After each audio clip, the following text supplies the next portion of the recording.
ثم الحمد لله نحمده ونستعينه ونستغفره ونؤمن به ونتوكل عليه ونعوذ بالله من شرور أنفسنا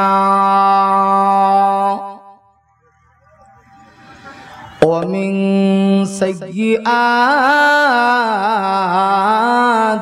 أعمالنا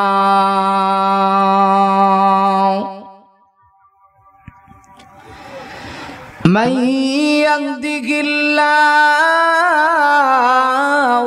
فلا مضل له ومن يضلله فلا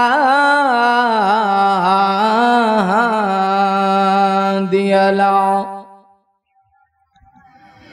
ونشهد أن لا إله إلا الله وحده لا شريك له ونشهد أن سيدنا وسندنا وشفيعنا وحبيبنا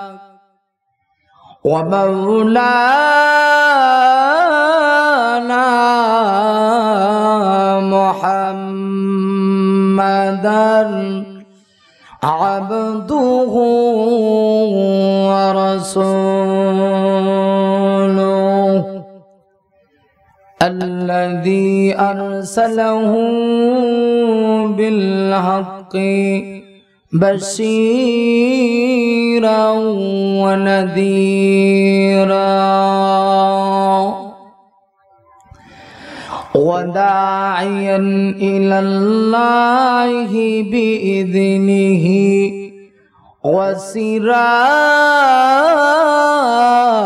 وسراجا منيرا أما بعد فقد قال الله تعالى في كلامه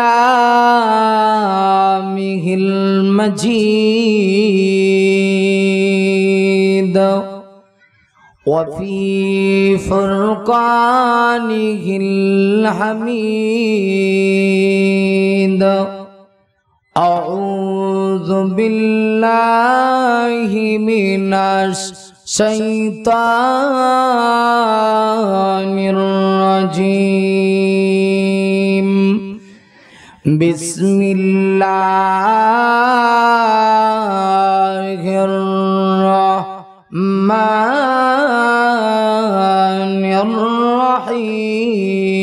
الرحيم وقضى ربك ألا تعبدوا إلا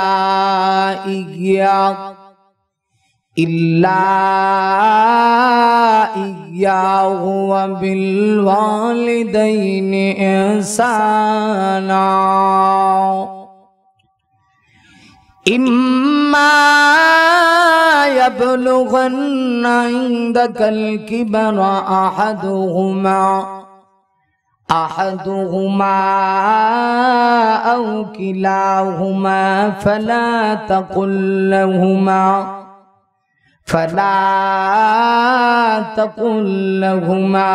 أف ولا تنهرهما وقل لهما قولا كريما بارك الله لنا ولكم في القرآن المجيد ونفعنا وإياكم بالآيات والذكر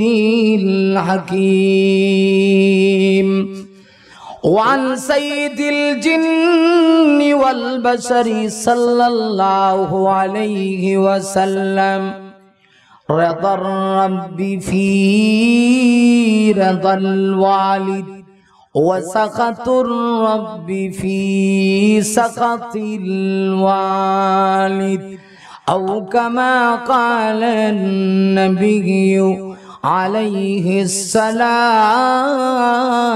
والسلام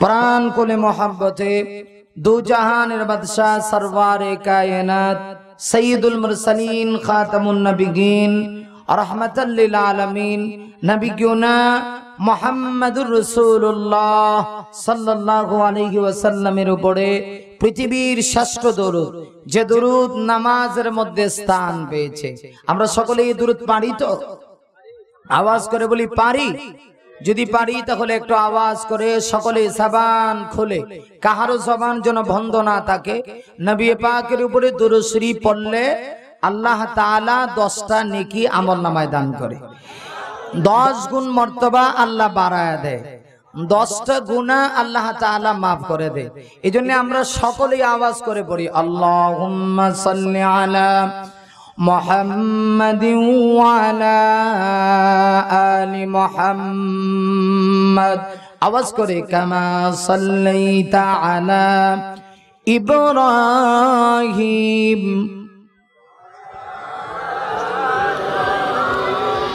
إنك حميد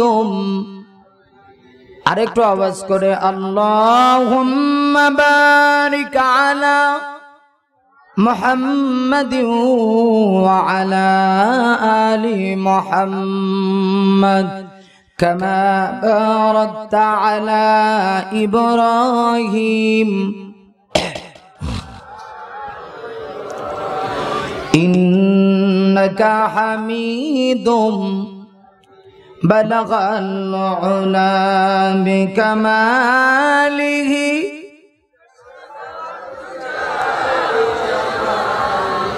حسنت جميع خصاله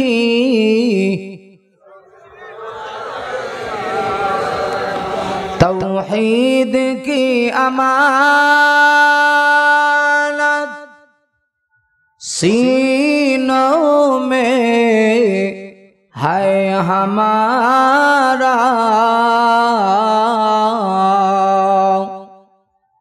आसान ही मिटाना नामो निशा हमारा बलगल उला बिकमालिही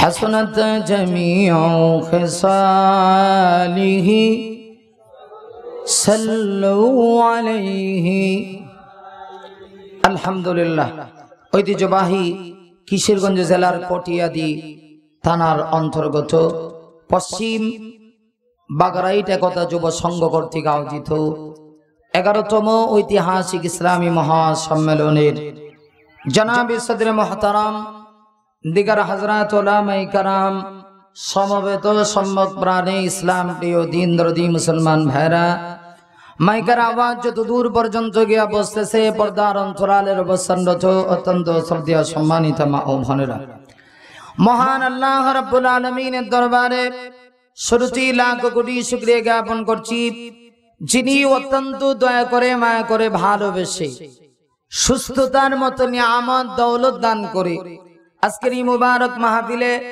যে মহান মুনিব আমাদের সকলকে আসার বসার এবং এ পর্যন্ত আমাদের হায়াতকে দীর্ঘায়িত করে আজকের এই মাহফিলটুকুনকে প্রাণবন্ত করার যিনি তৌফিকটুকু দান করলেন সেই মহান সর্বশক্তিমান মহিয়ান বলিয়ান মহান প্রতিপালকের দরবারে হৃদয়ের সবটুকুন আবেগ আর ভালোবাসা উজাড় করে দিয়ে আসুন অন্তরে অন্তঃস্থল থেকে আমরা সকলেই একবার কালিমাতুশ শুকর পড়ি জবান খুলে পড়ি আলহামদুলিল্লাহ। আমি আপনাদের আওয়াজে বুঝতে পারছি আপনারা আমার চেহারা দেখে মনে মনে টেনশনে আছেন যে হুজুরের যে বয়স বা চেহারার সুরত বা কন্ডিশন, এতে না জানি হুজুর আমাদের সামনে কি রকম আলোচনা পেশ করে, ভিতরে ভিতরে যেন আপনাদের এই বিষয়টা একটু টেনশন চলতে আছে। কি গণ কথা ঠিক কিনা? আপনারা একটু দোয়া করেন। খুব লম্বা চূড়া কথা বলার সময় নাই, কারণ আমি যখন দাওয়াত রেখেছি তখনই আমি বলেছি আমাকে এশার নামাজের পরে দিতে হবে। আপনাদের এই এলাকার পাশেই এই কটিয়া দিতেই আমার আরেকটা প্রোগ্রাম আছে, যেখানে আমি প্রধান বক্তা। 10টার আগে হাজির হতে হবে। এজন্য দাওয়াত রাখার সময় এই সিস্টেমে রাখা। খুব লম্বা চূড়া কথা হবে না, একেবারে সংক্ষিপ্ত আকারে কিছু কথা আপনাদের খেদমতে আরজ করার চেষ্টা করব। তবে শুধুমাত্র আপনাদের কাছে যেই কথাটা বলতে চাই, মুখতাসার হালতে কিছু কথা বলবো, আপনাদের একাগ্র চিত্রে মনোযোগ সহকারে কথাগুলি শুনতে হবে। রাজি আছেন তো? আরে এত আস্তে বলেন কেন, ভয় পান নাকি? একটু আওয়াজ করে বলেন রাজি আছেন। কারা কারা রাজি একটু হাত উঠান দেখি। ইনশাআল্লাহ আল্লাহ কবুল করুক। সকলে বলে আমিন। আরো আস্তে জোরে বলি, আর একটু আওয়াজ করে জোরে বলি আমিন। মুহতারাম হাজিরিন, আমি আপনাদের সামনে এই পর্যায়ে পবিত্র কোরআনে কারীমের 114 খানা সূরার ভিতর থেকে একটা সূরা, যেই সূরার নাম সূরা বনী ইসরাইল। কোরআনে কারীমের 15 নম্বর পারায় যেই সূরাটা স্থান পেয়েছে, সুবহানাল্লাহ কইতেন না? এমন একটা সূরা বনী ইসরাইলের আয়াত নাম্বার হলো 23 নম্বর আয়াত কারিমা আপনাদের খেদমতে তেলাওয়াত করছি। এই আয়াতের পাশাপাশি প্রিয় নবী, বিশ্ব নবী মুহাম্মদুর রাসূলুল্লাহ সাল্লাল্লাহু আলাইহি ওয়াসাল্লামের অগণিত অসংখ্য হাদিসের ভান্ডার থেকে ছোট্ট একখানা হাদিস আপনাদের খেদমতে তেলাওয়াত করছি। আল্লাহ যদি আমাকে তৌফিক দান করেন, অল্প সময়ের ভিতরেই আলোচ্য আয়াত কারিমার অংশ এবং হাদিস কানার আলোকে কিছু কথা বলার চেষ্টা করব ইনশাআল্লাহ। আসুন, আমি আপনাদের সামনে সরাসরি কোনো ভূমিকা ছাড়াই সরাসরি আমি আপনাদেরকে আমার তেলাওয়াতকৃত আয়াতের দিকে নিয়ে যেতে চাই।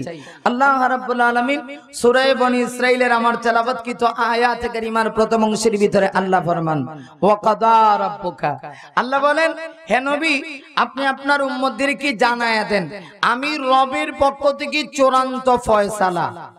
সুবহানাল্লাহ কইতেন না? কার পক্ষ থেকে? আল্লাহর পক্ষ থেকে চূড়ান্ত ফয়সালা হয়ে গেছে। কাযা রাব্বুকা, হে নবী আপনি আপনার উম্মতদেরকে জানায়া দেন আমি রবের পক্ষ থেকে চূড়ান্ত ফয়সালা হয়ে গেছে, চূড়ান্ত ডিসিশন হয়ে গেছে। আচ্ছা, আমি আপনাদের কাছে জানতে চাই, আল্লাহর পক্ষ থেকে যে সিদ্ধান্ত, যে ডিসিশন হবে, এটা আমরা সকলেই মানতে রাজি আছি কিনা? আওয়াজ করে বলেন, মানতে রাজি আছি কিনা? কি সিদ্ধান্ত হলো, কি ডিসিশন হলো?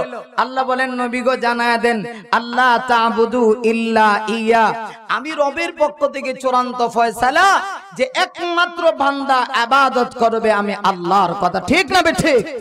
আর একটু আওয়াজ করে জোরে বলেন, ঠিক না বেঠিক? বান্দা ইবাদত করবে কার? ফয়সালা কার পক্ষ থেকে? আল্লাহর পক্ষ থেকে ডিসিশন, বান্দা একমাত্র মহান আল্লাহ রাব্বুল আলামিনের ইবাদত করবে। আমার ভাইরা, এরপরেই আমি যে বিষয়টা আপনাদের সামনে সংক্ষেপে উপস্থাপন করতে চাই, আল্লাহর একত্ববাদের পরে, আল্লাহর ওয়াহদানিয়তের পরে, আল্লাহর গোলামের পরে যে বিষয়টা আমার আল্লাহ আলোচনা করেছেন, সেটা হলো, ও নবী জানায়া দেন শুধু আমার ইবাদত করলে হবে না, আমার ইবাদতের পরে দুনিয়ার প্রত্যেকটা সন্তানের জন্য অবশ্যই আমি আল্লাহ বিধান করে দিলাম, যেইভাবে আমার ইবাদত করা ফরজ, ঠিক তদ্রূপভাবে দুনিয়ার প্রত্যেকটা সন্তানের জন্য ওয়াবিল ওয়ালিদাইনি ইহসানা, তার মা বাবার প্রতি ইহসান করা, মা বাবার খেদমত করা ফরজ। কয়টা বিষয়? জোরে। আচ্ছা, আপনারা কি আমার কথা বুঝেননি? তাহলে একটু আওয়াজ করে বলেন না, কয়টা? আল্লাহর পক্ষ থেকে চূড়ান্ত ফয়সালা, ইবাদত হবে একমাত্র আল্লাহর ইবাদতের পরে আরেকটা গুরুত্বপূর্ণ অধ্যায়, আরেকটা গুরুত্বপূর্ণ বিষয় হলো সন্তানেরা একমাত্র খেদমত করবে তার মা বাবার। সুবহানাল্লাহ কাম। আমার ভাইরা, এই সিস্টেমটা শুধু কোরআনের এই আয়াতে নয়, সমস্ত কোরআন যদি আমি তালাশ করি তাহলে দেখতে পারবো আল্লাহ কোরআনে যত জায়গায় তার একত্ববাদের আলোচনা করেছেন, যত জায়গায় তার হকের আলোচনা করেছেন, পাশাপাশি মা বাবার হক হুকুকুল ওয়ালিদাইন, পিতামাতার কর্তব্য, পিতামাতার হকের আলোচনা করেছেন। কেন আল্লাহ করলেন এটা একটা বোঝার বিষয়। আল্লাহ কেন তার একত্ববাদের পরে মা বাবার হকের আলোচনা করলেন? মুফাসসিরিন কেরামগণ, তাফসীর কারকগণ জবাব দিয়েছে, আল্লাহ এই কথাটা বোঝাতে চায় দুনিয়ার মানুষের জন্য যেইভাবে আমি আল্লাহর হক দেওয়া ফরজ, তদ্রূপ ভাবে দুনিয়ার প্রত্যেকটা সন্তানের জন্য তার মা বাবার হক আদায় করাও ফরজ। এখানে আরেকটা বিষয় আমি আপনাদের সামনে উপস্থাপন করতে চাই। একটা সন্তান তার মা বাবার হক আদায় করবে, হক আদায় করা ফরজ, যেহেতু আল্লাহ কোরআনে জায়গায় জায়গায় তার একত্ববাদের পরেই মা বাবার হকের আলোচনা করেছেন। তাহলে শুধুমাত্র সন্তান তার মা বাবার হক দিবে, নাকি মা বাবার কাছেও সন্তানের কিছু পাওনা আছে? কথা কন। ইসলাম তো একতরফা এই কথা বলে নাই শুধু শুধু যে সন্তান তার মা বাবার হক আদায় করবে। এর আগে ইসলাম বলেছে ওই সন্তানের জন্য তার মা বাবার হক আদায় করা ফরজ, যেই সন্তানের অধিকার মা বাবা আদায় করবে। কথা ঠিক না ঠিক? তাহলে সন্তানের কিছু অধিকার তার মা বাবার কাছে পাওনা আছে কিনা? অনেকগুলো অধিকার। এর ভিতরে উল্লেখযোগ্য তিনটা। কয়টা? আরো জোরে বলেন। যে পিতামাতা তার সন্তানের তিনটা অধিকার আদায় করবে, ইসলাম বলেছে অবশ্যই ওই সন্তানের জন্য দায়িত্ব কর্তব্য হলো তার মা বাবার হক আদায় করা। এই তিনটা হকের পরে আবার আমি আয়াত কারিমার দিকে ফিরে আসবো। আমার ভাইরা, প্রথম নাম্বার হলো, আপনি মা বাবা হিসেবে যদি চান যে আমার সন্তান আমার হক আদায় করুক, সর্বপ্রথম আমাকে পিতা হিসাবে, মা হিসাবে সন্তানের কিছু দায়িত্ব আছে, ওইগুলি পালন করতে হবে। প্রথম নাম্বার, পিতার কাছে দায়িত্ব হলো, আমি যদি পিতা আমার স্ত্রীর গর্ভ থেকে ভালো সন্তানের আশা করি, ইসলাম বলেছে আমি যখন নতুন জিন্দেগি গ্রহণ করব, নব দম্পতি নতুন জীবনের সূচনা করব, যাকে নিয়ে সংসার করব, অর্থাৎ আমার ম্যাডাম যিনি হবে, ম্যাডাম একজন ভালো গ্রহণ করতে হবে। কারণ সন্তান হলো মায়ের পেট থেকে আসে, অতএব সন্তানের ফ্যাক্টরি হলো মূল ফ্যাক্টরি মা। মা যদি ভালো হয় সন্তান ভালো হবে। আরো আসতে, আরে একটু জোরে কোন। মা যদি ভালো হয় সন্তান ভালো হবে। এই জন্য আমি যদি বিবাহ করি, কোন নারীকে বিবাহ করব? যে নারী ডিস্কোওয়ালা। কথা কন। যে নিজে টেলিভিশনের সামনে গিয়ে নাচে। আরো জোরে। এমন নারী বিয়া করলে এই নারীর গর্ভ থেকে ভালো সন্তানের কোনো আশা করা যায়? আমার এই জন্য আল্লামা ফকির আবুল্লাহ সমরকান্দি রাহমাতুল্লাহ আলাইহি তার কিতাবের ভিতরে লিখেছে, হযরত ওমরের দরবারে একদিন এক ব্যক্তি তার সন্তান লয়ে গিয়ে হাজির হইছে। ওমরের দরবারে সন্তানের নামে অবজেকশন করতে আছে, আরে ওমর, এই যে দেখা যায় এই ছেলেটা আমার কলিজার টুকরা সন্তান, কিন্তু সন্তান হিসাবে আমি বাবার পাওনা সন্তানটা যথাযথভাবে আদায় করে না। হযরত ওমর তাকে জিজ্ঞাসা করলেন, তোমার বাবা তোমার নামে যে অবজেকশন করতে আছে এটা কি সত্য? সন্তান কল্লা জোড়ায় কয়, হ্যাঁ সত্য। চিন্তা করে দেখুন কার সামনে বলে, যাকে দেখলে শয়তান রাস্তা ছাড়ে। কত বড় বীর পলোয়ান। হযরত ওমরের সামনে বলতেছে, আমার বাবা আমার নামে অবজেকশন করতেছে, অবজেকশনটা সত্য। আমার হযরত ওমর আশ্চর্য হয়ে গেলেন। সঙ্গে সঙ্গে সন্তানটা এবার ওমর কি জিজ্ঞাসা করতে আছে, আরে ওমর, আপনি তো মুসলিম জাহানের খলিফা ওমর, প্রত্যেকটা পৃথিবীর ক্ষমতা আল্লাহ আপনাকে দিয়েছে। আপনার আঙ্গুলের ইশারায় तमाम পৃথিবীর প্রত্যেকটা পৃথিবী পরিচালিত হয়। আপনি নবীর সাহাবী, ইসলাম সম্পর্কে আপনার ভালো দক্ষতা। আরে ওমর, আমি জানতে চাই আপনার ইসলাম কি বলে? সন্তান কি শুধুমাত্র তার মা বাবার হক দিবে, না মা বাবার কাছেও সন্তানের কিছু পাওনা দাওনা আছে? আমার মা সঙ্গে সঙ্গে হযরত ওমর আশ্চর্য হয়ে জবাব দিলেন, ঠিকই প্রশ্ন করেছো। ইসলাম শুধুমাত্র এক তরফা এই কথা বলে না, সন্তান তার মা বাবার হক আদায় করবে, বরং ইসলাম বলেছে মা বাবা যদি চায় সন্তানের অধিকার আদায় করবে, সন্তান তার অধিকার আদায় করবে। ইসলাম বলেছে অবশ্যই এর আগে সন্তানের অধিকার দিতে হবে, ঠিক কিনা? আমি যদি আমার সন্তানের অধিকার না দিই, তাহলে সন্তান কখনো আমার অধিকার দেবে? হযরত ওমর বলেন, অবশ্যই তোমার মা বাবার কাছে তোমার অনেক পাওনা, উল্লেখযোগ্য পাওনা হলো তিনটা। এক নাম্বার, তোমার বাবার দায়িত্ব ছিল ভালো একটা মায়ের ব্যবস্থা করা।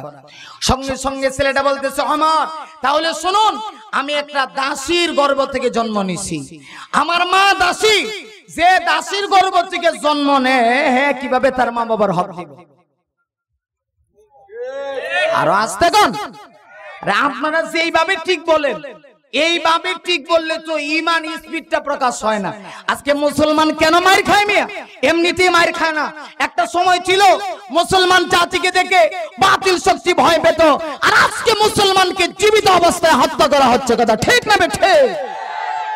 ওই সময় তো অন্ততপক্ষে মুসলমানের একটু ঈমানি স্পিড দরকার, মুসলমানের একটু আওয়াজ বাড়ানো দরকার, মুসলমানের হানা বলা দরকার, নারে তাকবীর আল্লাহু আকবারের আওয়াজ মুসলমানের দরকার। কারণ এইগুলো হলো মুসলমানের এটিএম বোমা। মুসলমান অস্ত্র শস্ত্রকে বিশ্বাস করে না, বিমান কামানকে বিশ্বাস করে না, মুসলমান মানুষ হত্যাকে বিশ্বাস করে না। কিন্তু যেইভাবে মুসলমানকে হত্যা করা হচ্ছে, মায়ানমারের চিত্র লক্ষ্য করে দেখুন। আজকে মায়ের সামনে নিজের মেয়েকে হত্যা করা হচ্ছে, আজকে মায়ের সামনে নিজের মেয়েকে দর্শন করা হচ্ছে। ঠিক সেই মুহূর্তে আমাদের আওয়াজ বন্ধ হলে ঈমানের দাবিতে আমরা অটল থাকতে পারবো না। আওয়াজ দিয়ে জানিয়ে দিতে হবে, কোন মুসলমান আল্লাহ ছাড়া পিসাচিকে ভয় পায় না, পায় না, পায় না। কথা ঠিক না ঠিক? অন্ততপক্ষে একটু ঈমানি আওয়াজ দরকার। আরো আসতে, আরো জোরে গান। আমার অবস্থা বেশি ভালো না, শরীর খুব খারাপ। এই অবস্থাতেই প্রোগ্রাম চলতে আছে। গতকালকে সিলেট আসলাম, আজকে এই দেশে এসেছি, আগামীকালকে গোপালগঞ্জ শেখ হাসিনার এলাকা। কথা বুঝছেন? আগে একটু মোটা ছুটা আসলাম, কিন্তু এখন অনেকটা চিকন হয়ে গেছি। রাত্রে জাগলে যে কত কষ্ট, কত কষ্ট এবং কত প্রকার, কি কি একমাত্র আল্লাহ ছাড়া আর কেউ বলতে পারে না। কথা কোন ঠিক কি না? কিন্তু আমার যে আওয়াজ, আপনাদের তুই আওয়াজ নাই। আপনারা তো বক্তাই না, মনে মনে ভাবেন বক্তাই শুধু আওয়াজ দিবে। আরে আপনারাও কিছু দিতে হবে। তাইলে বলতেছিলাম, হযরত ওমর বলেন, তোমার মা বাবার কাছে তোমার তিনটা অধিকার। একটা ভালো মা হলে ভালো সন্তানের আশা করা। কথা কোন ঠিক নি? মহিলারা হলো সমাজের মূল। মায়ের জাতি যদি ভালো হয়ে যায়, গোটা জাতি ভালো। আজকে মহিলাদের অবস্থা কি? স্টার প্লাস আর স্টার জলসার দিকে লিপস্টিক আর আল্লাহ সুনো লাগায়া স্বামীর সামনে গিয়া কয়, বেশি কিচ্ছু করলে তোমার মতো স্বামী ফেক দিয়ে বানাইলাম। যে মহিলা স্টার প্লাস আর স্টার জলসা দিকে এই কথা কইব, এমন মেয়ে যদি বিয়া হরেন, ইল্লা মাশাআল্লাহ ভালো সন্তান তো আশা করা যায় না, বরং মুসিবতে পড়ার সম্ভাবনাটাই বেশি। কথা কোন ঠিক কি না? এই জন্য নেককার মেয়ে দেখে বিবাহ করতে হবে, আল্লাহওয়ালা মেয়ে দেখে, যাতে সন্তান ভালো হয়। আমার মা দুই নম্বরে হযরত ওমর বলেন, তোমার মা বাবার কাছে তোমার দুই নাম্বার পাওনা হলো, দুনিয়ার প্রত্যেকটা মা বাবা যদি চায় আমার সন্তান আমার অধিকার আদায় করুক, ইসলাম বলে সন্তান যখন পৃথিবীতে ভূমিষ্ঠ হবে, সঙ্গে সঙ্গে সন্তানের ডান কানে আজান, বাম কানে ইকামত দিতে হবে। সুবহানাল্লাহ। শুরুতেই তার কানের ভিতরে আজান দিয়ে আল্লাহর একত্ববাদের আওয়াজটুকু পৌঁছায় দিতে হবে। তাহলে দুনিয়াতে আসলে সে একত্ববাদের উপরে বিশ্বাস করবে। আর না হইলে দেখা যাইব দুনিয়ার শিক্ষা শিক্ষিত হয়ে বৈজ্ঞানিক হয়ে গেছে, বেটা বিমান আবিষ্কার করে, হেলিকপ্টার আবিষ্কার করে, তথ্য প্রযুক্তির যুগে ইন্টারনেট, ওয়েবসাইট আবিষ্কার করে, এত কিছু আবিষ্কার যে করলো, এর পরেও দেখা যায় মেমোরিতে আল্লাহ ধরে না। পরে ইংরেজিতে কয় দেয়ার ইজ নো গড। কথা কন না গা? কি কয়? There is no god.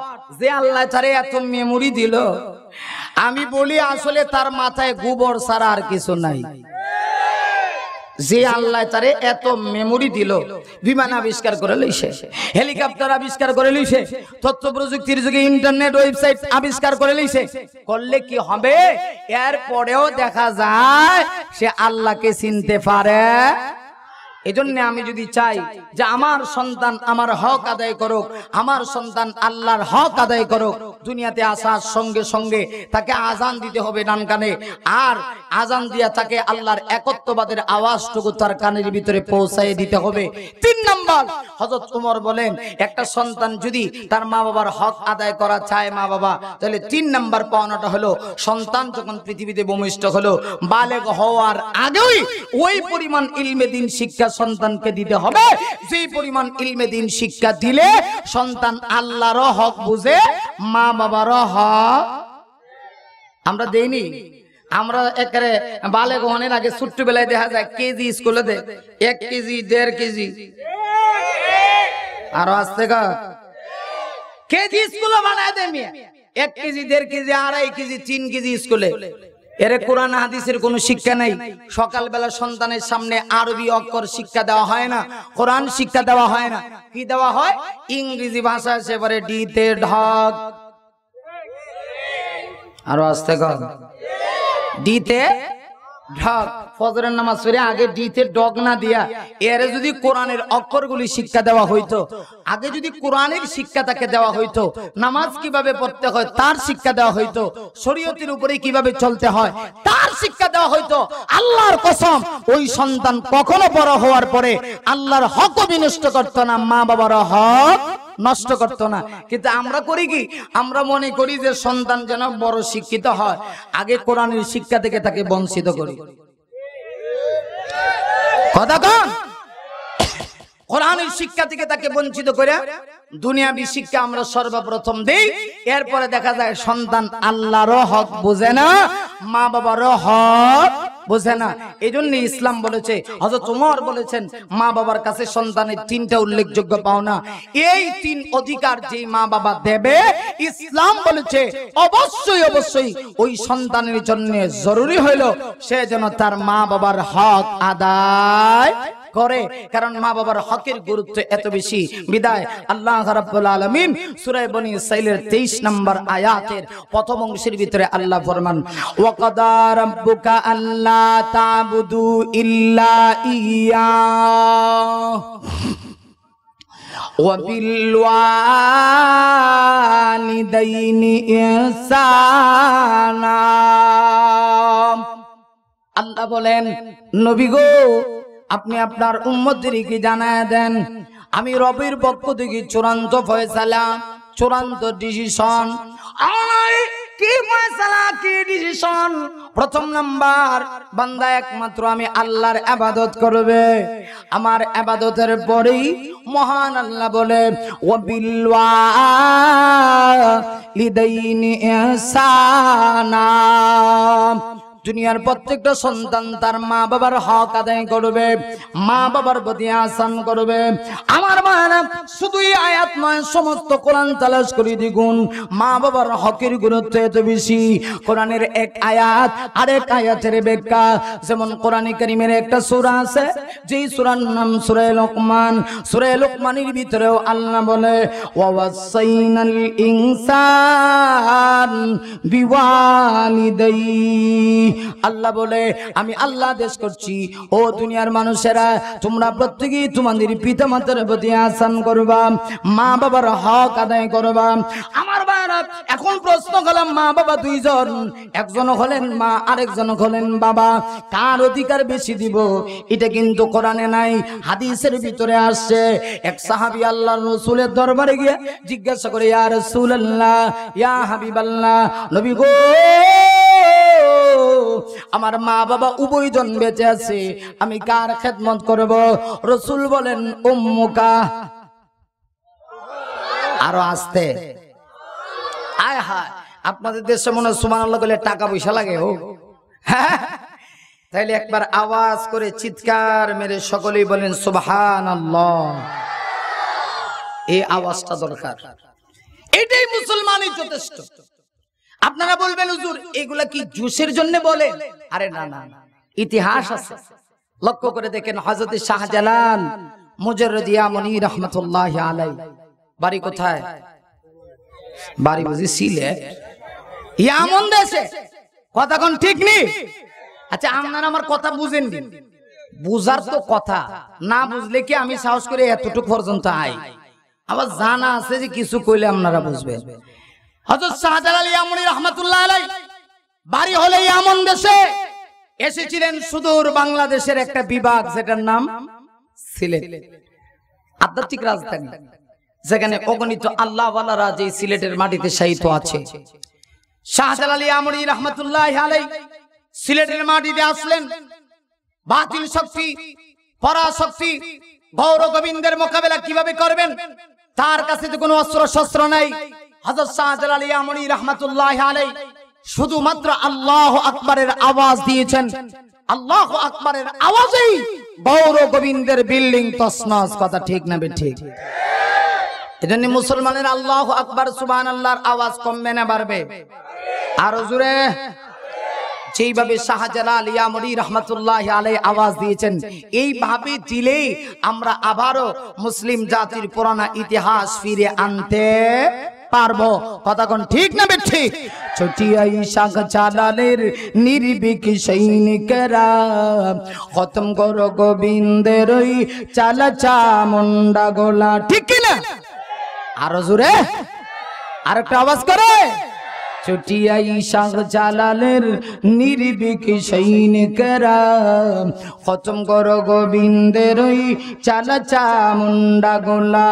ছটিয়াই শাহজালালের নির্ভীক সৈনিকেরা খতম করো গোবিন্দের ওই চালা চামুন্ডা গোলা। ওলিদের এই ভূমিতে বিপ্লবেরই মশার জ্বালা। ছটিয়াই শাহজালালের নির্ভীক সৈনিকেরা খতম করো গোবিন্দের ওই চালা চামুন্ডা গোলা। ঠিক কিনা? শাহজালালের বিদ্যাপীঠে আসে যারা বাগু বসাতি, শাহজালালের বিদ্যাপীঠে আসে যারা বাগু বসাতি, তাকবীরের ধ্বনি দিয়ে, তাকবীরের ধ্বনি দিয়ে অজির পিঠে আগুন চালা। ছটিয়াই শাহজালালের নির্ভীক সৈনিকেরা খতম করো গোবিন্দের ওই চালা চামুন্ডা গোলা। ঠিক কিনা? তাহলে আমরা শাহজালালের সূর্য সন্তান, আমরা বাতিল শক্তিকে কখনো ভয় পেতে, এই জন্য সুবহানাল্লাহ আসতে বলবেন, আরো জোরে মাশাআল্লাহ। আল্লাহ কবুল করুক, সকলে বলে আমিন। আমার ভাইরা, সাহাবী জিজ্ঞাসা করেছিল, হুজুর আমার মা বাবা উভয়জন বেঁচে আছে, খেদমত কার করব? আল্লাহ রাসূল বললেন, উম্মুকা, তুমি তোমার মায়ের খেদমত করো। দ্বিতীয়বার ওই সাহাবী আবার প্রশ্ন করছেন, কুইজ করছেন, ইয়া রাসূলুল্লাহ এইবার কার খেদমত করব? আল্লাহর রাসূল বলেন, সুম্মা উম্মুকা, অতঃপর তুমি তোমার মায়ের খেদমত করো। তৃতীয়বার আবার জিজ্ঞাসা করছেন, ইয়া রাসূলুল্লাহ এইবার বলুন কার খেদমত করব? আল্লাহর রাসূল বলেন, সুম্মা উম্মুকা, তুমি তোমার মায়ের খেদমত করো। তিনবার। চতুর্থবার সাহাবী জিজ্ঞাসা করেন, নবী গো এইবার বলুন কার খেদমত করব? আল্লাহর রাসূল বলেন, সুম্মা আবুকা। জোরে কোন সুবহানাল্লাহ। তিনবার বিশ্বনবীজি মায়ের কথা বললেন। কয়বার? আরো জোরে। ইসলাম মায়ের অবদান, মায়ের অধিকার কম দিল না বেশি দিল? কিন্তু দুঃখজনক হলে সত্য, আজকে এই দেশে সাধারণ মানুষের কাছ থেকে ইসলামের মহব্বত দূরে সরানোর জন্য পশ্চিমা শক্তির দালালেরা, ইহুদি এবং নাসারার দালালেরা, লাল কুত্তার দলেরা আজকে আমাদের দেশে সাধারণ মানুষকে গোমরা করার জন্য বলছে যে ইসলাম নারীর অধিকার দেয় নাই। আমি তাদেরকে ক্লিয়ার ভাবে বলতে চাই, স্পষ্ট ভাষায় বলতে চাই, পৃথিবীর শুরু থেকে নিয়ে পর্যন্ত আমার ইসলাম, আমার ধর্ম, মানবতার ধর্ম ইসলাম নারীকে যে অধিকার দিয়েছে, যে মর্যাদা দিয়েছে, পৃথিবীর কোন তন্ত্রমন্ত্রে এমন মর্যাদা দেওয়া হয় নাই, কিয়ামতের আগেও দেওয়া হবে না। কথা ঠিক না ঠিক? যদি এই কথা কে বলে যে ইসলাম মায়ের অধিকার দেয় নাই, নারীর অধিকার ইসলাম দেয় নাই, মায়ের জাতির অধিকার ইসলাম দেয় নাই, বুঝতে হবে তার গায়ে ইহুদিদের রক্ত আছে। আরো জোরে কোন ঠিক কিনা? এজন্য আমাদেরকে এখন এইগুলা গ্রহণ করতে হবে, বোঝার বিষয় আছে। কারণ আমাদের দেশে মুসলমানের ভিতরে কিছু নাস্তিকবাদীদের দালাল ঢুকে গেছে, ইহুদিদের কিছু দালাল ঢুকে গেছে। শুধু বাংলাদেশে তা নয়, গোটা পৃথিবীতে আজ ইহুদি শক্তিরা যেন ঐক্যবদ্ধ হয়ে গেছে, মুসলমানকে চিরতরে উৎখাত করে দিবে। কিন্তু আমি যে কথাটা দ্ব্যর্থহীন ভাষায় বলতে চাই, আজকে গোটা পৃথিবীতে মুসলমানের সংখ্যা এখন কম নয়, সংখ্যার দিক দিয়া মুসলমান আর দুর্বল নয়, অথচ মুসলমানের সংখ্যা দিয়ে বিজয় নয়। সাহাবায়ে কেরাম সংখ্যা গরিষ্ঠের মাধ্যমে বিজয়ী চিনি আনেন নাই, বরং ইমাম বুখারী রাহমাতুল্লাহি আলাইহি বুখারী সানিতে কিতাবুল মাগাজিতে বিভিন্ন যুদ্ধের ইতিহাস বর্ণনা করেছে। ইসলামের ইতিহাস তালাশ করলে দেখা যায় একটা ইতিহাসও একটা মুসলমানের বিজয় সংখ্যা গরিষ্ঠ দেওয়া হয় নাই, ইমানের বলে হয়েছে। আজ মুসলমান সংখ্যা গরিষ্ঠের দিক দিয়ে দুর্বল নয়, শুধুমাত্র ইমানি পাওয়ারের দিক দিয়ে দুর্বল। যেই কথাটা বলতে চাই, ও মুসলমান আবার জেগে ওঠো, তোমার ইমানদারিত্ব প্রকাশ করো, তোমার ইসলামকে তুমি গ্রহণ করো, তোমার ইসলাম গ্রহণ করে নবীর আদর্শ তুমি গ্রহণ করো। হাতে তলোয়ার নাও, বুকে কোরআন নাও, জবানে নারে তাকবীর আল্লাহু আকবারের আওয়াজ উচ্চারণ করো। দেখো এদেশে একদিন ইসলামী বিপ্লব কায়েম হবে, কথা ঠিক না ঠিক? আমার ভাইরা বোঝা দরকার, আমরা তো বুঝি না, আমাদের ইমানি অ্যাকশন দুর্বল হয়ে গেছে গা, ঠিক না ঠিক? শুধুমাত্র একটু ইমানের প্রয়োজন, ইমানের পাওয়ারের প্রয়োজন। এই কথা কি মন গড়া বললাম? কথা বলেন, আল্লাহর কোরআনের কথা, লা তাহিনু ওয়ালা তাহজানু ওয়া আনতুমুল আলাউন ইন কুনতুম মুমিনিন। ও মুমিনেরা, ভয় নাই, চিন্তা নাই, যদি সত্যিকার মুমিন হতে পারো। কথা কোন ঠিক নেই? আজকে আমরা বুঝি না, আমাদেরকে ওই সমস্ত লাল কুত্তার দলেরা ভিন্ন মুখী আমাদেরকে করে দিচ্ছে। তাইলে বুঝে থাকলে বলুন, এতক্ষণের আলোচনা যারা কি বুঝতে পারলাম, ইসলাম মায়ের জাতির সম্মান কম দিছে না বেশি? তিনবার আল্লাহর রাসূল বলেছে মায়ের খেদমত করো, একবার আল্লাহর রাসূল বলেছে তুমি তোমার বাবার খেদমত করো। কেন? এই পৃথিবীতে আল্লাহর পরে একটা সন্তানের জন্য মায়ের অবদান হলো সবচেয়ে, কথা বলেন, এমন কোন সন্তান পৃথিবীতে আছে যে তার মাকে কষ্ট দেয় নাই? আছে নাকি? এই জন্য আছে, বুঝি আছে, ওয়াজ বুঝে না, বুঝে না। শুধুমাত্র আল্লাহর হাবিব সাল্লাল্লাহু আলাইহি ওয়াসাল্লাম পৃথিবীতে এসেছেন, মাকে কষ্ট দেন নাই। গর্ভবতী মায়ের স্বাভাবিক যেমন কষ্ট হয়েছিল, রাসূলের মায়ের এমন কোনো কষ্ট হয় নাই। এগুলা আমার নবীজি নবী, নবুয়তের দলিল ছিল। কথা কোন ঠিক কিনা?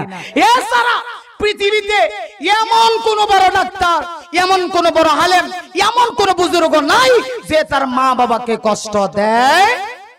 বিশেষ করে মাকে কষ্ট দিয়ে আমরা এই পৃথিবীতে বড় হয়েছি।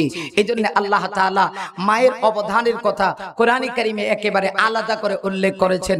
আল্লাহ ফরমান, হামালাতুহু উম্মুহু ওয়াহনান আলা ওয়াহনিন।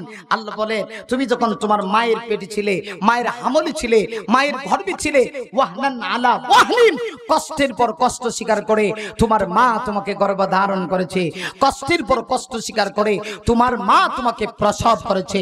কথা কোন ঠিক না ঠিক? এই জন্য আল্লাহর রাসূল মায়ের অধিকার বেশি দিয়েছেন। দৃষ্টান্ত আরেকখানা হাদিস বলবো, অসুবিধা হচ্ছে? আমার ভাইরা, প্রিয় নবী সাল্লাল্লাহু আলাইহি ওয়াসাল্লাম একদিন মসজিদে নববীর সামনে সাহাবায়ে কারামদেরকে নিয়ে বসা। নবীজি বসে আছেন, সাহাবীরা একেবারে নীরব নিস্তব্ধ ভূমিকা পালন করে বসে আছে। কারণ সাহাবীদের কত আদব, নবীর সামনে কিভাবে বসতে হবে, নবীকে কিভাবে মানতে হবে, সাহাবায়ে কারামই তার বাস্তব প্রমাণ। কথা বলেন, সাহাবীরাই তার বাস্তব প্রমাণ। সাহাবায়ে কেরাম বসা, আল্লাহর রাসূলের সঙ্গে বসা, অত্যন্ত আদব আজমত রক্ষা করে সাহাবায়ে কেরাম বসা আছেন। ঠিক সেই মুহূর্তে দেখা যাচ্ছে একজন মহিলা হাদিসে পাকের ভিতরে আসছে, খানে কাবার দিকে দৌড়ায় আসতে আছে। আল্লাহর রাসূল ওই সাধারণ মহিলাকে দেখে মহিলার সম্মানার্থে বিশ্ব নবীজি লাফ মেরে দাঁড়ায় গেছে। আমাদের নবীর মর্যাদা কম নেই? কথা কয় না কে? কত মর্যাদা! আল্লাহর পরে যার পাওয়ার, আল্লাহর পরে যার সম্মান, আল্লাহর পরে যার মর্যাদা, যিনি ইমামুল মুরসালিন, যিনি খাতামুন নবীন, যিনি রাহমাতাল লিল আলামিন, এত বড় নবী, আল্লাহু আকবার। সেই নবী দেখা যাচ্ছে একজন সাধারণ মহিলাকে দেখে আল্লাহর রাসূল লাফ মেরে দাঁড়ায় গেছে। সাহাবীরা তো আশ্চর্য হয়ে গেছে গা। আমার মানা শুধু আল্লাহর রাসূল ওই মহিলাকে দেখে দাঁড়ালেন তা নয়, বিশ্ব নবীজি যতক্ষণ পর্যন্ত মহিলাটা ছিল আল্লাহর রাসূল অত্যন্ত আদব আজমত রক্ষা করে মহিলার সঙ্গে কথা বললেন। কিছুক্ষণ পরে মহিলাটা চলে গেল। নবীজি অত্যন্ত ভদ্রতার সহিত মহিলার সঙ্গে কথা বলে আদব আজমত রক্ষা করে মহিলাকে বিদায় দিয়ে দিলেন। নবীজির সাহাবী হযরত ওমর প্রশ্ন করে, ইয়া রাসূলুল্লাহ, ইয়া হাবিবাল্লাহ, ওগো নবীজি বুঝতে পারলাম না আপনি এত বড় নবী, সরকারে দো আলম নবী, সাইয়্যিদুল মুরসালিন নবী, খাতামুন নবিয়্যিন নবী, রাহমাতাল লিল আলামিন নবী, আল্লাহর পরে যার পাওয়ার, আল্লাহর পরে যার মর্যাদা, আল্লাহর পরে যার সম্মান, আল্লাহর পরে যাকে আল্লাহ পৃথিবীতে সবচেয়ে দামি বানাইলো, এত বড় নবী, এমন নবী একজন সাধারণ মহিলাকে দেখে লাফ মেরে দাঁড়ায় গেলেন। আশ্চর্যের ব্যাপার, শুধু দাঁড়াইলেন তা নয়, যতক্ষণ মহিলাটা ছিল আদব আজমত রক্ষা করে কথা বললেন। শুধু কথা বললেন তা নয়, অত্যন্ত আদব আজমত রক্ষা করে মহিলাকে বিদায় দিলেন। মহিলাকে তার পরিচয়টা কি ইয়া রাসূলুল্লাহ একটু বলা যায়নি। আল্লাহ রাসূল আমার সাহাবীরা শুনো, একটু আগে যে মহিলা এসেছিল ওই মহিলা আমার আপন মা নয়। ও সাহাবীরা শুনো, আমি বিশ্বনবী যখন পৃথিবীতে আসলাম এতিম অবস্থায় আমি পৃথিবীতে এসেছি। আমি যখন আমার মায়ের গর্ভে তখন আমার পিতাকে হারালাম। এতিম হয়ে এই পৃথিবীতে আমি শুভাগমন করলাম। আমার বয়স মাত্র 6 বছর।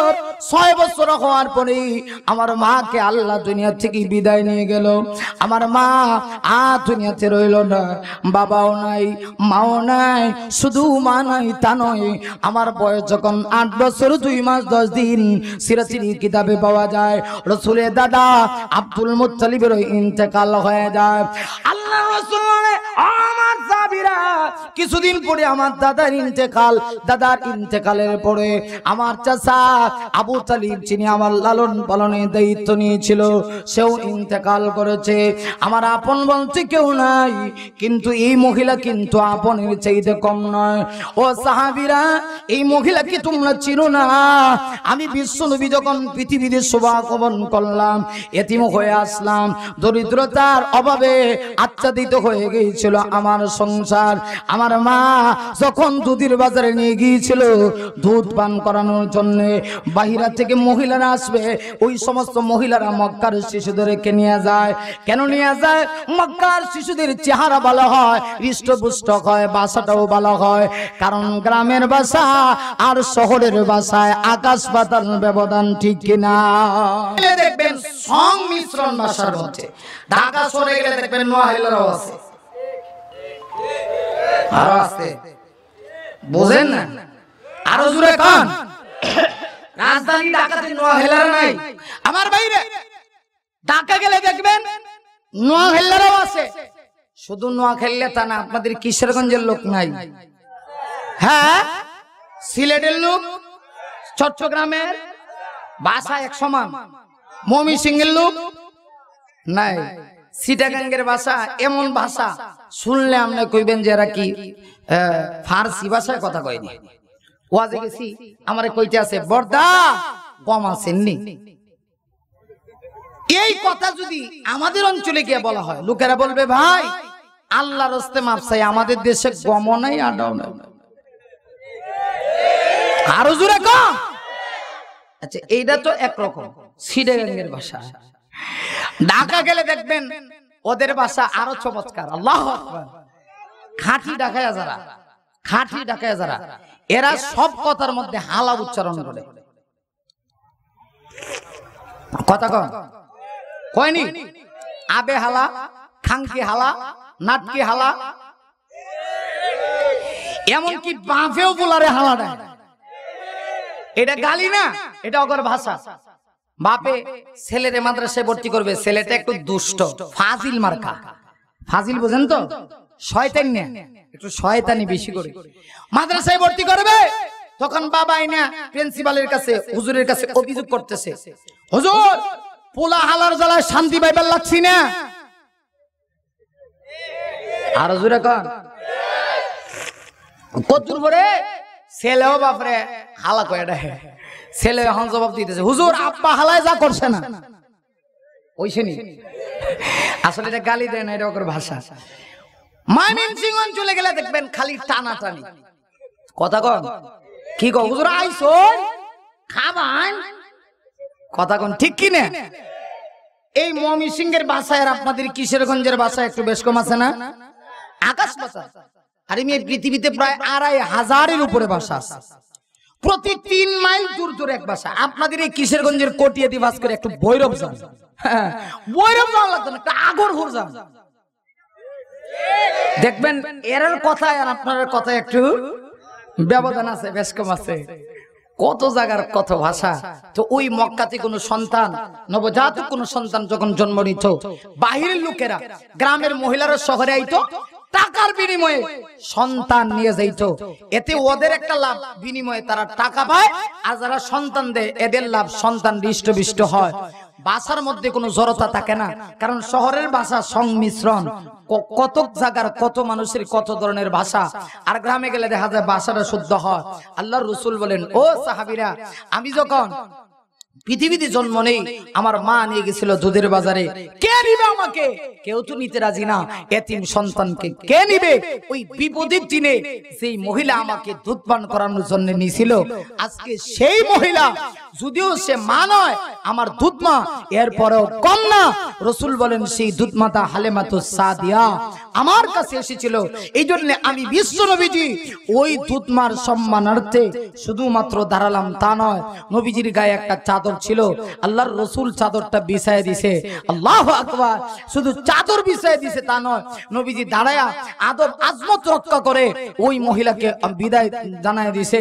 তাহলে কি বোঝা যায়, আপনি আমি সন্তান, মা বাবার সঙ্গে কেমন আদব আজমত রক্ষা করে কথা বলতে হবে আমাদের জানা দরকার।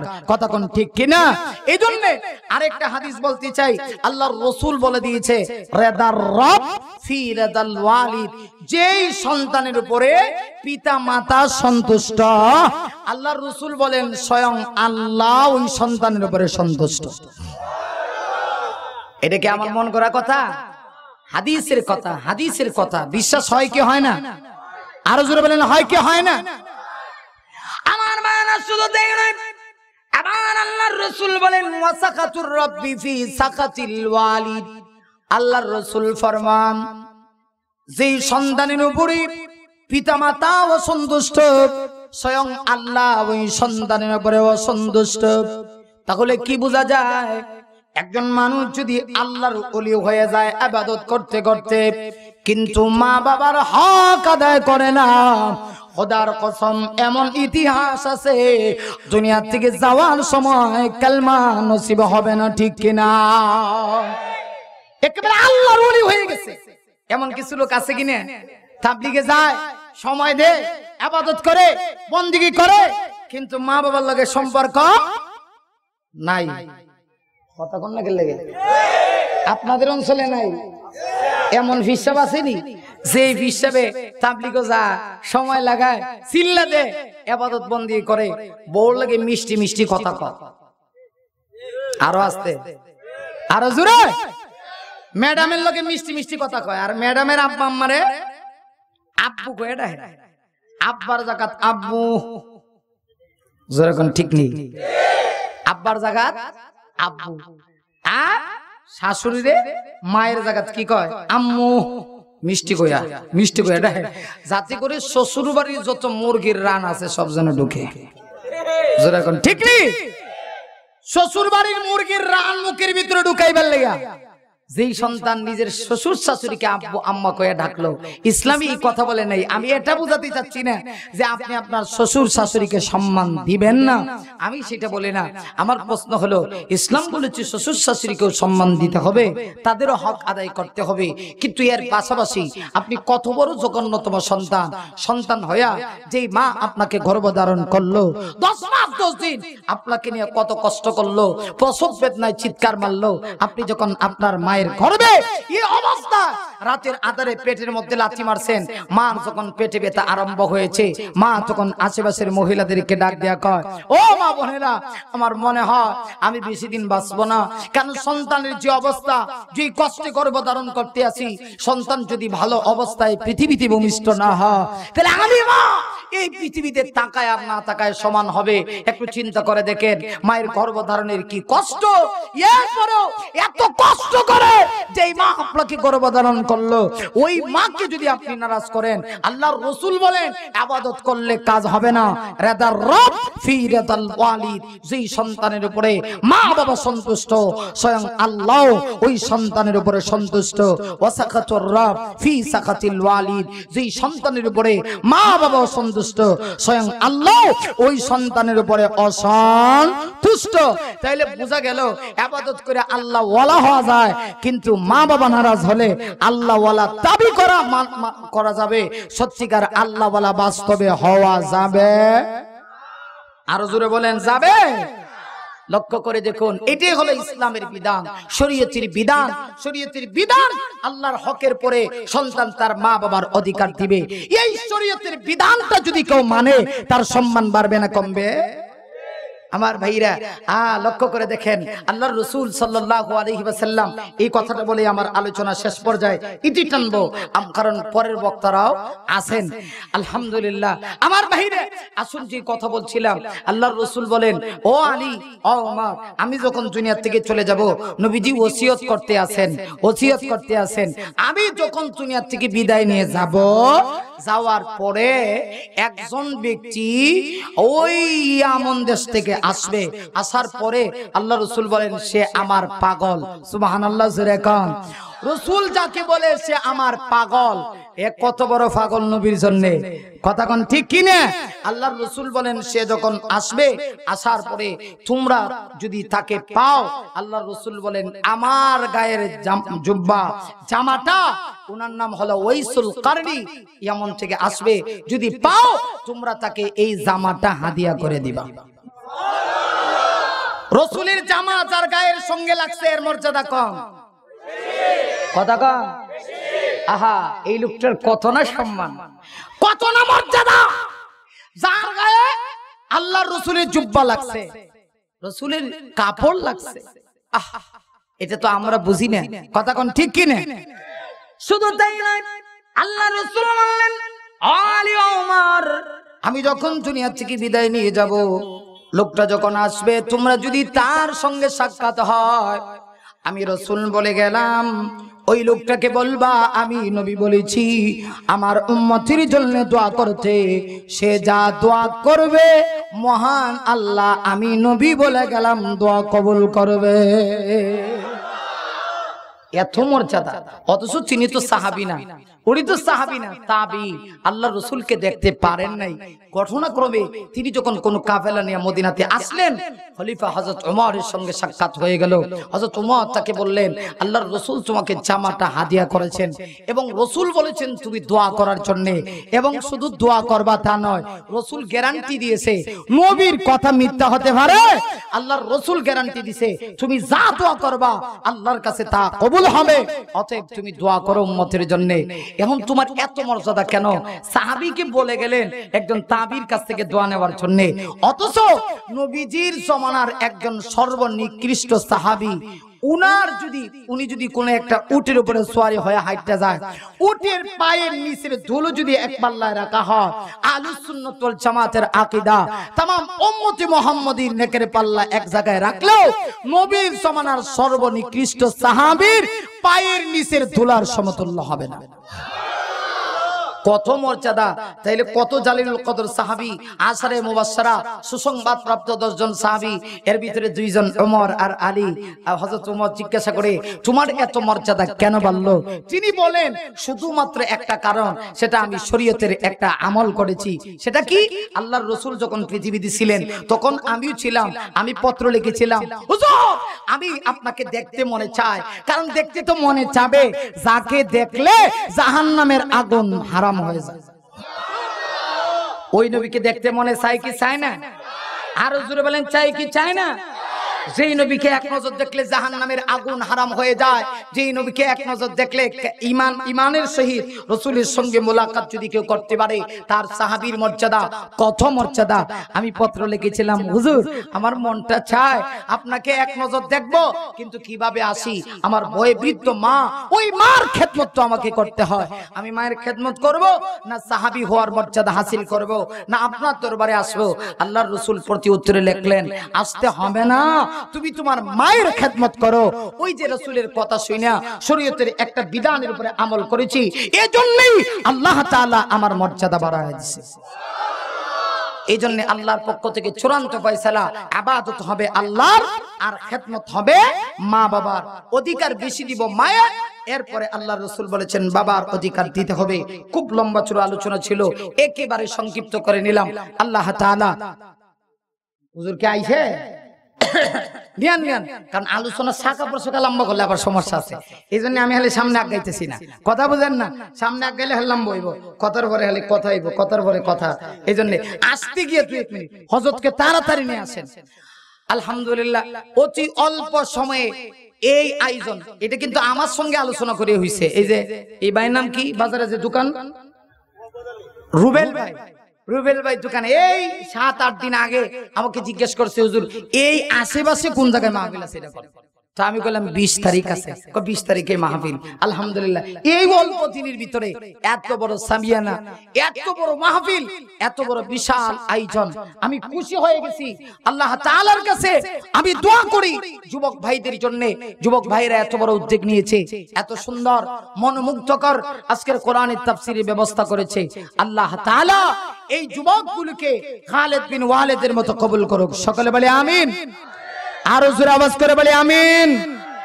আমার ভাইরা, যুব সমাজ যেদিকে যায় পুরা জাতি, কথা বলেন, যুব সমাজ যেদিকে যায় পুরা জাতি ওই দিকে যায়।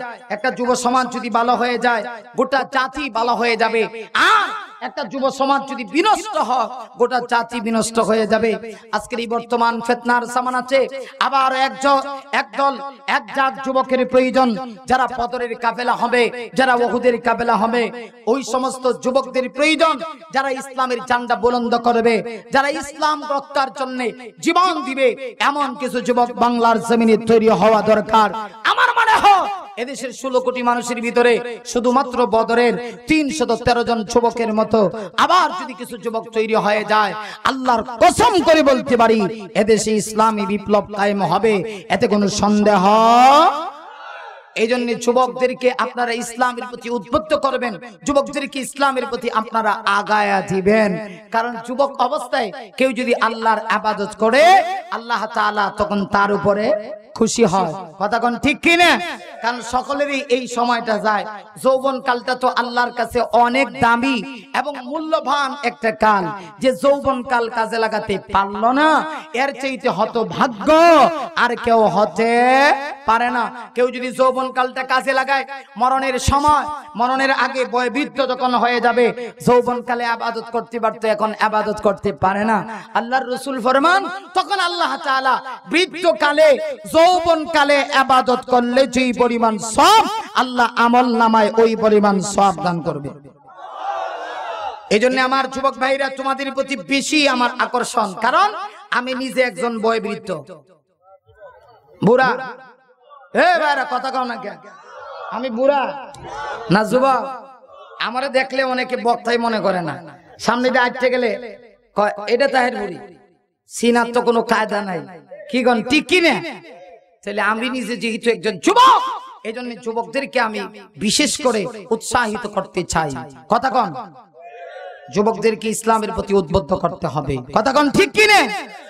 আমার ভাইরা, এই জন্য পরিশেষে আমার সেই কথাটাই যুবকদের প্রতি থাকবে, যুবক ভাইরা সাবধান, তোমার মাধ্যমে যেন মা বাবার বেয়াদবিমূলক কোনো আচরণ না হয়, মা বাবা অসন্তুষ্ট হয় এমন কোনো আচরণ তুমি যুবক করতে পারবা কেন? আল্লাহ ফরমান ইম্মা ইয়াবলুগান্না ইনদাকাল কিবারা আহাদুহুমা আও কিলাহুমা ফালা তাকুল লাহুমা উফ। আল্লাহ বলেন এ সন্তানেরা শোনো, এমন একটা সময় আসবে তোমার মা বাবা তোমার কাছে বার্ধক্য উপনীত হয়ে পৌঁছে যাবে। এক সময় তুমি শিশু ছিলে, তোমার মা বাবার যৌবনকাল গিয়েছিল, আজ তোমার যৌবনকাল যাইতেছে। তুমি যখন একটা সময় আসবে তোমার যৌবনকাল চলা অবস্থায় তোমার মা বাবা বৃদ্ধ হয়ে গেছে, বার্ধক্য উপনীত হয়ে তোমার কাছে পৌঁছে গেছে। কথা কোন ঠিক কিনা? অসুবিধা হইতেছে? মাশাআল্লাহ। এ আসতেছে কেডা? অতিথি, প্রধান অতিথি। আলহামদুলিল্লাহ পড়েন। আপনাদের অঞ্চলে প্রধান অতিথি দেওয়া হয় এলাকার জনদরদি যারা, তারা ঠিক কিনা? সম্মানিত ব্যক্তি যারা, এদেরকে অনেক অঞ্চলে, সিলেট অঞ্চলে গেলে দেখবেন মাহফিলের প্রধান অতিথি হুজুররাই থাকে, বিশেষ অতিথি থাকে। কিন্তু এই দেশের সিস্টেম একটু ব্যতিক্রম। এটাও খারাপ না, সমাজের সম্মানিত ব্যক্তিরা আসে যাদের মাধ্যমে মাহফিল প্রাণমুগ্ধ হয়, মাহফিলের মানুষ উৎসাহিত হয়। এজন্য ওনার জন্যও দোয়া করি, আল্লাহ তাআলা ওনাকে কবুল করুক। জোরে বলে আমিন।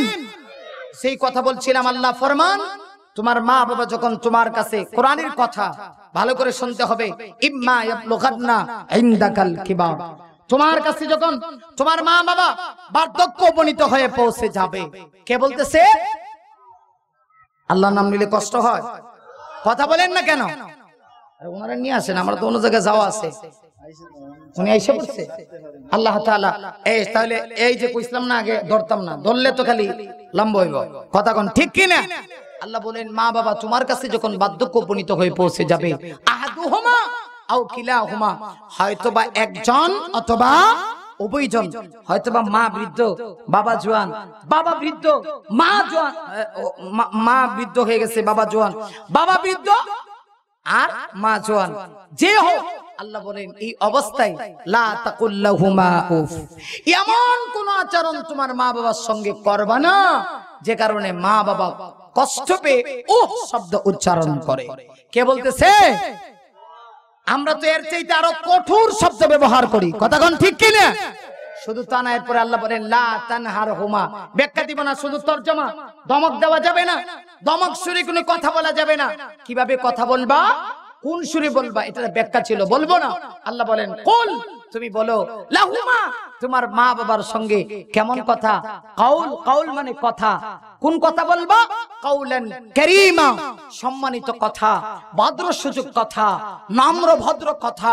যেই কথা বললে তোমার মা বাবা তোমার জন্য দোয়া করে। আল্লাহ তাআলা আমাদের সকলকে যা আলোচনা হয়েছে এর উপরে আমল করার আল্লাহ যেন তৌফিক দান করেন। সকলে বলে আমিন। ওয়াসাল্লাল্লাহু তাআলা আলা খায়রি খালকিহি মুহাম্মদ ওয়া আলিহি ওয়া সাহবিহি আজমাইন বিরহমাতিকা ইয়া আরহামার রাহিমিন। আসসালামু আলাইকুম ওয়া রাহমাতুল্লাহি ওয়া বারাকাতুহু।